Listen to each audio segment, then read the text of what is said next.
지난 시간에는 내시경 눈썹 리프팅에 대해 얘기했어요. 처진 상안검을 해결하는 매우 좋은 방법이 내시경 눈썹 리프팅입니다. 또한 또 다른 동영상에서 내시경 눈썹 리프팅이 부담스러운 분들이 선택할 수 있는 또 다른 방법이 눈썹 아래 절개를 통한 눈썹 리프팅이라고 말했어요. 당신이 이 두 가지 수술을 잘 기억했으면 좋겠어요. 내시경 눈썹 리프팅은 상안검 처짐을 개선시킬 수 있고 눈썹을 알맞게 올릴 수 있고 이마를 펼 수도 있어요. 이 수술은 참 좋은 방법인데 딱 한 가지 한계가 있어요.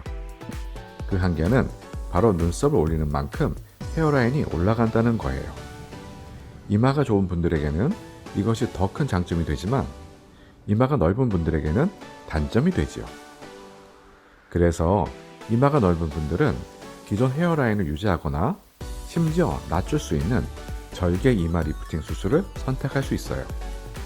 절개 이마 리프팅이란 말 그대로 오른쪽 관자놀이에서 이마를 거쳐 왼쪽 관자놀이까지 피부를 절개하고 눈썹과 이마를 당겨 올리는 수술이랍니다. 피부 절개를 그렇게 길게 하다니 부담스러우신가요? 절개흉에 대해서도 걱정되시죠? 저도 당신의 마음을 충분히 이해하기 때문에 이 수술을 강하게 권하진 않아요. 이런 수술도 있다고 소개할 뿐이지요. 사실 내시경 눈썹 리프팅이 개발되기 전에는 모두 이 수술을 했었어요. 이 수술은 장점이 많아요. 피부를 직접 자르고 당기기 때문에 리프팅 효과가 확실하죠. 또 눈으로 직접 보고 수술하기 때문에 더 쉽게, 더 안전하게 수술을 진행할 수 있어요. 결국 문제는 긴 절개흉인데 이 문제를 어떻게 해결하는지 알려줄게요.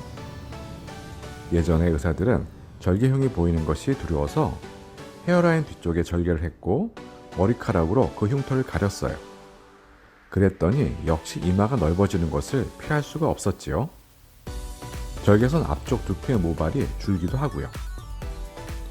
이런 단점을 피하려고 어떤 의사들은 헤어라인을 따라 완만한 곡선으로 절개했어요. 그랬더니 모발이 없는 이마와 모발이 있는 두피 사이의 경계가 뚜렷하기 때문에 헤어라인이 부자연스럽고 절개 흉터가 잘 보였어요. 그래서 일부 의사들이 생각해낸 것이 지그재그 절개랍니다.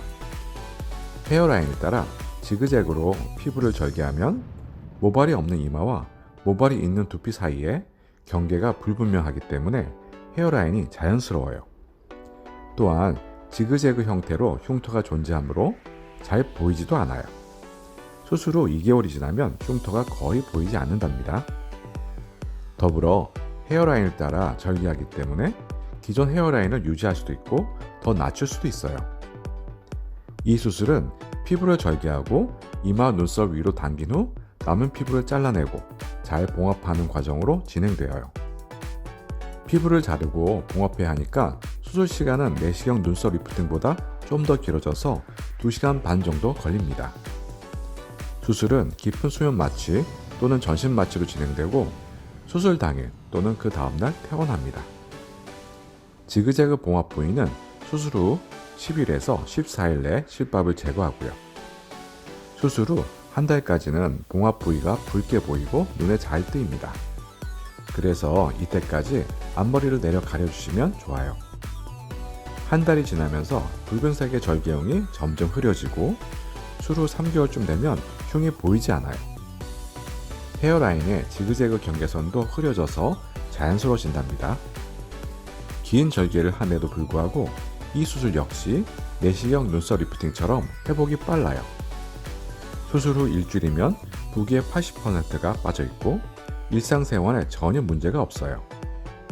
수술 후 2주가 지나면 눈썹과 이마의 리프팅 효과가 뚜렷하답니다. 내시경 눈썹 리프팅처럼 신경 손상과 출혈 위험성이 있긴 하지만 직접 보고 수술하니까 문제가 발생할 가능성이 더 적겠죠? 지금까지 얘기를 들어보니까 그렇게 무서운 수술은 아니라고 생각이 드나요? 그래요. 이 수술은 꼭 할 필요는 없지만 이마가 넓다면 한번 고려해 보시라는 거예요. 오늘은 절개 이마 리프팅에 대해 말씀드렸어요. 다음 시간에 또 다른 주제를 가지고 당신을 만날게요. 구독, 좋아요 누르는 것 잊지 마시고요. 다음 시간에 만나요. 안녕.